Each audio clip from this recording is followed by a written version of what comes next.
Jake Paul versus Top G, Andrew Tate. Who's going to win in a boxing fight? I'm going to tell you my prediction.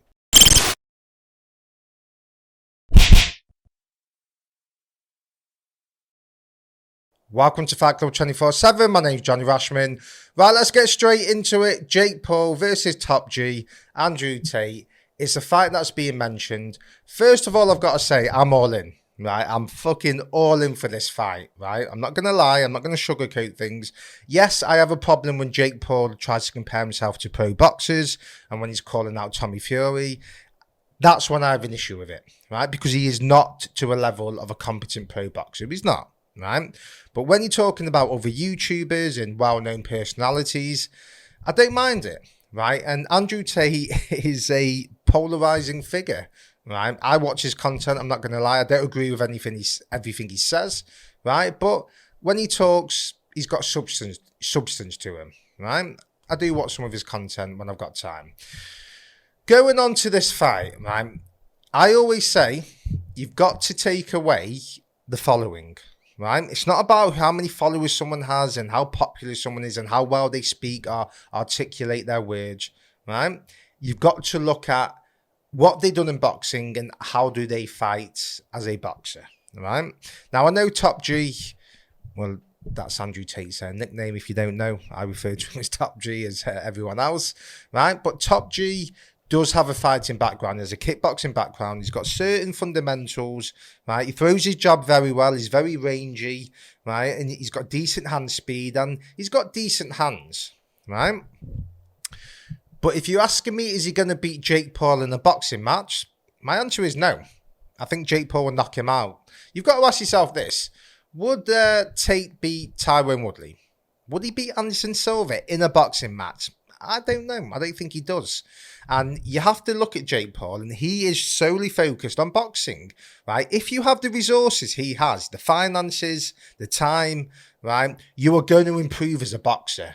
Right, you are. Right, you can dedicate everything to it. You don't have to work 2 jobs and you're worrying about paying your trainer or your gym fees. You can afford the best facilities, the best training camps, best sparring partners. You've got the money. It's happy days. It's easy. It's very, very comfortable. Right. So you're going to improve. And Jake Paul has been focusing on boxing. He's not been doing MMA. He's not been grappling. He's been focusing on boxing. Top G hasn't. Right, I think he had a few. I think his last kickboxing fight was 2001. Right, but it's not boxing. It's different. Right, it's completely different. If he's going to go into a Jake Paul fight off the back of having no boxing fights, for me, I think it'll last 4 rounds. I think Jake Paul will just knock him out with a right hand because he just throw that right hand. He just in a professional sense, he doesn't technically throw it great because he falls in with it, but he does throw it well. Right, and it is a dangerous punch for him, and I do have to give him the respect of he's in the ring and he's throwing that punch, and he caught Anderson Silva with it, he's caught Woodley with it. These are fighters. Okay, they're not boxers, but they're fighters. Anderson Silva, okay, 48 years of age, but he's got more boxing experience than Tate. So I think Andrew Tate will be rusty, and I think he'll get countered with a right hand. I think Jake Paul will land the right hand and it will absolutely just polarize him. It will knock him out. Now, look, I'm not going to lie. I want Tate to win. I'm Team Tate for this. I'm not going to sugarcoat that. I am Team Tate. But if he's going to go into a Jake Paul fight just with no boxing matches or nothing, it's not going to be enough having a good camp, right? Because your following and your money and the talk about the fight doesn't make a difference when you're in the ring, when you're fighting someone who's been boxing for 3-4 years non-stop, right? That guy's going to be ahead of you. Right, he is. Right, I'm not talking about professional boxers. If Tate was to fight Tommy Fury, he'd get knocked out. Right, Jake Paul was to fight Tommy Fury, he'd get knocked out. Right, take away the professional boxing aspect, right, and look what's in front of you with these two. And this is a kickboxer, fairly inactive kickboxer against someone who has been boxing for 3-4 years. He's been training. He's not really been active as a fighter. I think he fights once a year, maybe 2 times a year. So. He's not got loads of fights, but that Anderson Silva fight is perfect preparation for someone like Andrew Tate. I mean, Jake Paul's it's gonna be a lot easier, that fight. It is, even at 48 Silva, right? Okay, he's not a boxer, but he has that experience where Tate has never had any type of boxing experience. Unless I'm wrong, maybe he has. I don't know. seeing he's a kickboxer. And as I say, he does do things well. He's got a good jab. He throws a jab well. He's very relaxed. He's got decent hands. He throws his combinations okay, but it's different when you're kickboxing. It's a lot different, right? So if that fight's going to happen, Jake Paul knocks him out very comfortably, to be quite honest with you. He knocks him out. But what I will say, right, and I will say this, if this is a boxing match, which is more than likely it's going to be, I think it could be the biggest boxing pay-per-view event that's ever been, right? And I know it's hard to pull it with professional boxers because they're not professional boxers, are they? But if they're going to box, and I'm going to base it on that, I can't sit here and say it's not a monster, right? Because there's crossover fights and there's crossover fights, right? This is a crossover fight. It does bigger numbers than the KSI fight, in my opinion. And everyone is going to want to watch this if they have a proper build-up.